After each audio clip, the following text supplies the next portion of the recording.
Wanted to give you a picture of our camp. This is the elk hunting truck, first of all. And we definitely needed to bring a horse trailer to bring all of our gear. But this is our camp. It's just a little clearing down by the creek in the national forest. And we're not exactly roughing it. Pretty nice. Built a little fire pit. This is, hey Brandy. This is our living quarters and wood stove, of course, because we have 5 big people and 2 little people. 1 pack and play, 2 pack and play. Then there's the dog. She sees something. With our luck, it's probably an elk, and I don't have my bow. Are you doing good, Micah? Yeah. Micah's pretty much loving it out here.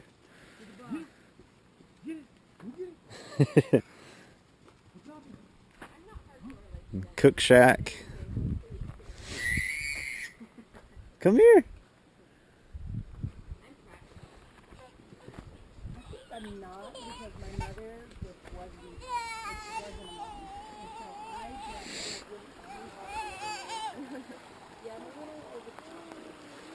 And that's up there is where we're going hunting tomorrow. So I've been pretty bad at giving updates so far on the elk hunt, but it's day 3 of the hunt. And we're hunting public land, hiking big mountains, like you probably see behind me. And it's been tough, but it's been good. We've seen elk every day. We saw, I think, 7 today, actually. And we've actually had elk in range every day. For day 1 and today had bulls that just spooked for whatever reason before we could get a shot. And yesterday passed up a couple cows. Didn't want to shoot a cow on day 2 yet, but it's been a lot of fun. We've had muleys every day. Could have shot mule deer, multiple ones, and spruce grouse are fun too. We've been shooting some of those.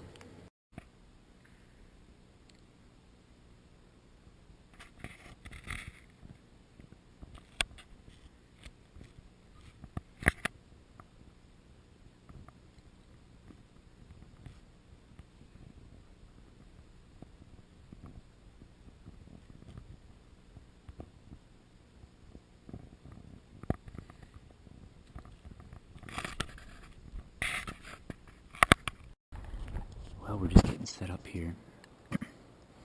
This is probably our last evening elk hunting, and the elk have been in here on this side hill. You can see it up there. They've been coming through there every morning, every evening. There's a little road down here that they've been traveling on quite a bit. So I think I'm here with Joanna, and I think that we made a lot of noise and sweated quite a bit, fair amount, at least I did, getting up here. So and also the wind's going the wrong direction, and we also walked down the road that we're expecting the elk to come down. So I would say it's probably going to take a miracle to get one to come. But tomorrow morning's the last effort, so I'm ready for a miracle right about now. It'd be fun to at least see one within about 500 yards tonight. We'll see what happens. Now that wind's switching direction and going the right way, so we'll check back in with you later. Well, I think last time we checked in, we said something about how it was going to take a miracle for us to get an elk. And I'm pretty sure that miracle just happened. I can't believe it. Right about at dark, we had 2 elk bugling up above us, and we cow called to them, and both of these young bulls crashed down the mountain right on top of us. I thought they were gonna run us over, honestly, and the first one that came through, I shot it when it turned, so it was still walking, and I took a shot about 10 yards right as it turned, and I figured it would be a good hit, but man, we watched that elk forever after I shot it. We were calling at it, and he would stop and look at us, and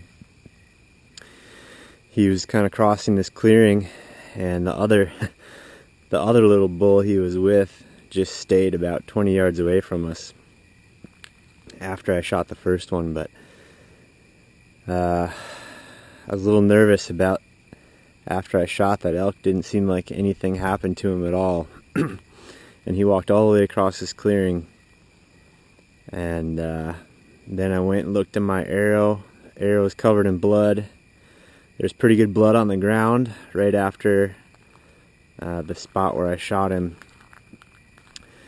And since it was right at dark here, we're gonna let him lay overnight. Hope the wolves and coyotes and everything else don't get him. But hopefully tomorrow morning we come back up here, get us an elk, and then we can get off the mountain and head back home. So last day, got it done. Just a little raghorn, but it looked like, crazy enough, it looked like he was still in full velvet.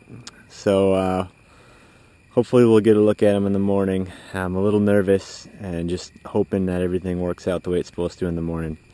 We'll hopefully talk to you then.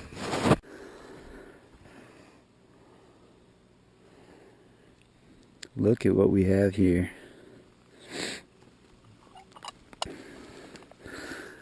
It took us like a few hours to find him. No blood. He went about a half a mile probably. No blood at all. Check out the velvet. And I can't get over the size of these hooves. Look at that.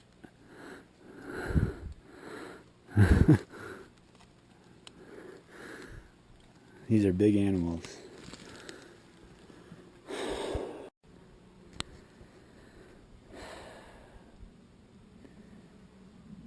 So what separates elk hunters from everybody else is packing the animal out.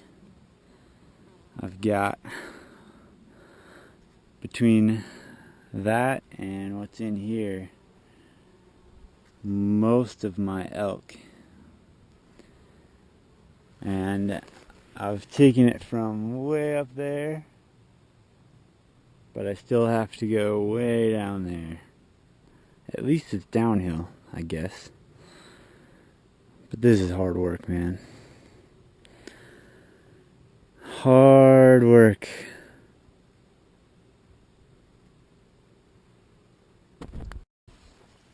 So this is my monster elk rack here.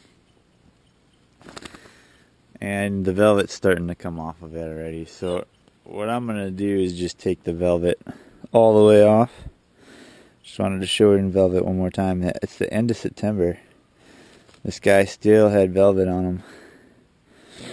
But I'm going to get him cleaned up and washed up. Take him home.